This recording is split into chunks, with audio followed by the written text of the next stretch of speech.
This podcast is brought to you by sarahraven.com, which is home to everything you need for a truly beautiful and productive garden. You'll also find great and essential gardening kit and stylish, lovely things to have in your house to bring the outside indoors, all inspired by the garden and the house being tied together. There's also plenty of garden inspiration, how-to videos and specialist growing guides. So head over to sarahraven.com today to discover even more.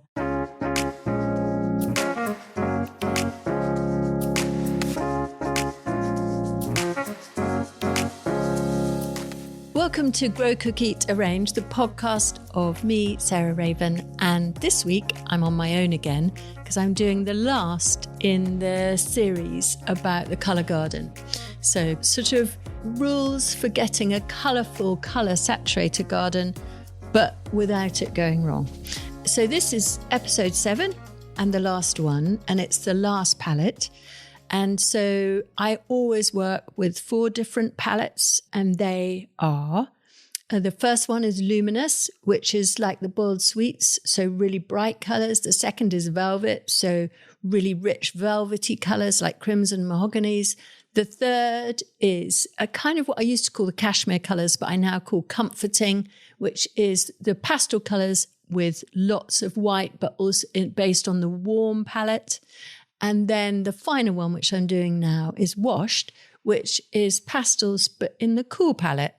And so, like with all the others, there are 6 colours, and they are pure snow white, cool pink, so the really, really cool pinks that have got no orange in them at all. They're really pastel, but they're also cool. Cool purples, so lilac, or some people call it mauve. The cool ice blues. The cool yellows, so like primrose down to eau de Nil, so into the cool greens, so not bright, luminous green like acid green, but the cool greens. And then finally silver, which is actually almost a universal colour. I use it in lots of different palettes, but it fits most naturally in this soft, cool palette or washed palette. And the words I sort of associate with this palette are literally kind of washed laundry linen, snow-peaked mountains, frosty mornings, cool grey skies, it's all that kind of stuff. And also it's crisp and clean and very not earthy. And so I think of it as kind of pressed skirt and stiletto heels, quite precise, quite kind of clean and neat. And neat is the main thing. So those are the 6 colours. And then in terms of the species that really, the families that really are reliable for delivering this palette that you need to work out if you like, because they're the ones that I think best inhabit this palette. And they are narcissus, so of course the white and the cool yellow daffodils. And there are lots. We're particularly obsessed at the moment with one called Polar Hunter, which is really early, which flowers from February. And I noticed this at the end of winter this year. It already had buds in the last week of January, which is amazing. So narcissus, and there are lots. Tulips, of course. White Triumphator is a famous old variety that they've grown at Sissinghurst for more than 50 years. A lovely, elegant white tulip. Foxgloves, of course, the white foxglove and the cool pinks, poppies, lilac, poppies, roses. Iceberg is the classic one that a friend of mine grows in her house in London. And it's amazing. She just picks from it so much. And I try and grow it here and it gets black spots. So I don't know why. But anyway, there are obviously lots and lots of white roses and sweet peas, of course. Anyway, it's not just white. It's the pale pinks, the pale mauves, etc. Cosmos, of course. Cosmos purity is one of the first plants I ever grew and sort of set me off on my path of growing cut flowers. And Nicotianas, the tobacco flowers. And I find these really interesting because most annuals grow in the sun because they make their food from the sun and they have to grow very, very quickly. Now, Nicotianas, which are related to the nightshade family, actually thrive in shade as well as sun. And that's amazing. It's so unusual for an annual. But so whether it's Nicotiana sylvestris, which is the really tall one that has got the long trumpets that are very fragrant, or Nicotiana grandiflora, and that's one I have against the east face outside my office door here where I write. And I find if it's quite a hot day and the sun's on it early in the morning, of course, sort of at 10 o'clock, it looks really droopy. But as soon as the sun goes round to the south and it's off it, it perks up again. And that's so interesting, I think. But anyway, it's a perfect one that is perfumed, but also is brilliant for this washed palette. And I use it a lot. So just as with the other palettes, just remember the principles of you've got your black and white drawing of your garden, and you've got your one or perhaps two palettes separated in their visual fields so you don't see them together. And if you do, you're using bridge plants. And I explained that in, I think, episode 3. But then you're overlaying it with tracing paper or baking parchment, and you've got your 4 blocks of 2 months. So you've got March and April, May, June, July and August, September and October.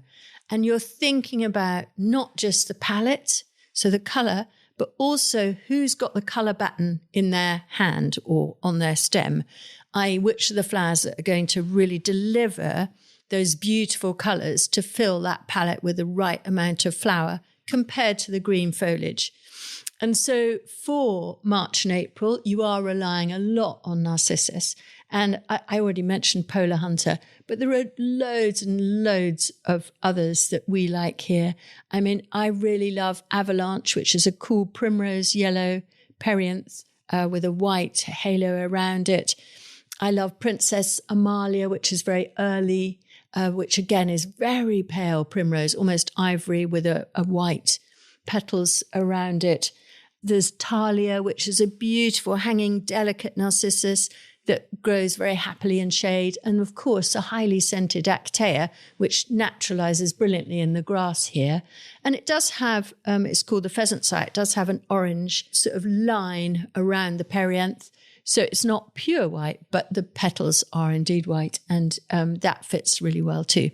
And what I said as to where these palettes fit, I really think this wash palette is wonderful against grass. It just looks so beautiful in spring, and it really, really works in a grass setting. So if you're doing naturalizing bulbs, moving from narcissus into possibly some tulips like Turkistanica, and then on to Camasias, those will all work really perfectly with perhaps an understory of one of the polyanthus like primrose or cowslips. So we got March and April, narcissus, moving on to one of the white tulips. I adore the one called White Valley, which is a double, very long flowering, and Purissima, which flowers genuinely in March, moving on to White Triumphata, which I mentioned. But there are so many beautiful white. And then also, you know, for soft pinks and mauves, there's one called Katinka, which is a lovely mauve variety of tulip. I mean, there are so many. And for the eau de Nil, you've got fritillaries. So Green Eyes is the most beautiful, beautiful one. So between your bulbs, you've really got, well, February, March and April covered. White hyacinths, of course, too. And then into May and June, you're moving into maybe a rose, like the Banksia rose is a perfect example of that cool yellow. And it flowers from the beginning of May here. It really does. It's a very, very early flower. So I would go for a Banksia rose and, of course, drifts and drifts of the biennials. So Sweet Rocket in mauve and white, Foxgloves in the white and the ivory, and perhaps even Sutton's Apricot, which is a bit on the warm side, but, you know, it's a warm pink rather than a cool pink, but it would still work really nicely. And antirrhinums. So antirrhinum giant white we grow here, and it actually self-seeds here. And we underplant our sweet peas with that. So we might have a really beautiful lilac and white sweet pea like Nimbus, which is a white base with purple veining over it, which is so lovely. And I would underplant that with Cerinthe, which is silver, so it fits with this palette with its purple bells, and the antirrhinum, and that would work incredibly well. And then in sort of July, August time, of course, it's Cosmos and Agapanthus. And we have a whole bed here of the rose blanc de Coubert underplanted with agapanthus. And so, first of all, in May and June, the rose flowers. Up come the agapanthus. You've got foxgloves. You've then got the hips of the agapanthus with the hips of the roses. And that carries through, and we've got these big rockets of a cool yellow verbascum rocking up through it called limpicum. And that works really beautifully. So then for the latter part of the year, so that's sort of July into August, and then September and October, it's got to be dahlias and alströmerias. And we've done quite a good trial of modern varieties of alstroemeria here. And the one that I just take my hat off to every time, so much so that we now have it in a pot on our doorstep because it flowers from May until October. And that's Blushing Bride. And it's a white base with a soft pink and green wash over each of the petals. And what we find is, even in a pot, if we pull it rather than cut it, which is what you do with alstros, you pull them just like rhubarb, not cut them. It just goes on and on and on flowering. So you've got your soft, cool palette.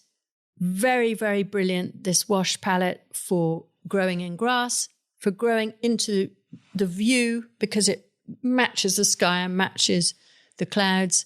Brilliant for a Mediterranean drought garden because a lot of these cooler colours you'll find come naturally in those plants like cistus and rosemary and iris, etc. And then, of course, it's brilliant for shade. So that's where to use it. It gives you this quite sort of pure, kind of quite contemplative, meditative atmosphere, I think, and is very easy on the eye. And how you want to just make sure that your design is working is with these overlays of tracing paper.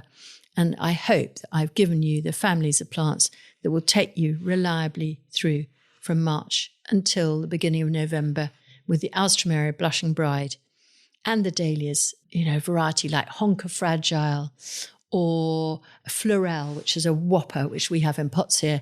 Those will take you through until the end of the year. And so just to sort of finish this whole theme and this whole mini-series, it's something that I've been thinking about and working on now for 30 years. And it's interesting. I've looked at the gallery of pictures that Jonathan Buckley and I have pulled together, created, whatever, over the last 30 years. And I counted them up, and it's 65,000 pictures of the garden and the plants in it here. And I've looked at them now 3 times. And I really feel that these rules are what underlies this garden and what makes it beautiful and what makes it work or not work. And there are some pictures I look at and I think, no, I don't like that. But I don't let myself think, I don't like it. I make myself think, I don't like it. Why? And almost always the why is because it's broken out of the palette and I've put something too contrasty.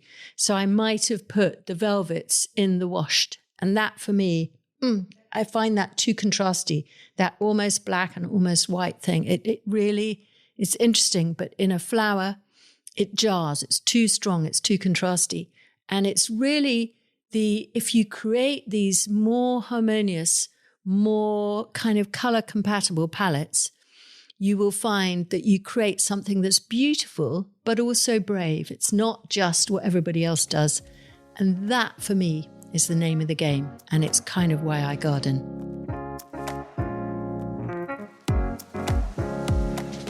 Thanks very much for listening to my final episode of the mini-series on colour gardening, something I've been doing now for a good 30 years. And so I sort of feel like I've evolved quite a good and successful system. I hope you do too. Next week, I'm back to real practical stuff, so away from the theory and back to the garden here in April and what Josie and I are doing behind the scenes. So not just Josie and I, Josie Lewis and I, but all the gardeners here. So propagating, pricking out, planting out, taking cuttings, looking after our dahlias. So join us for a really practical hands-on week. Hope to see you then.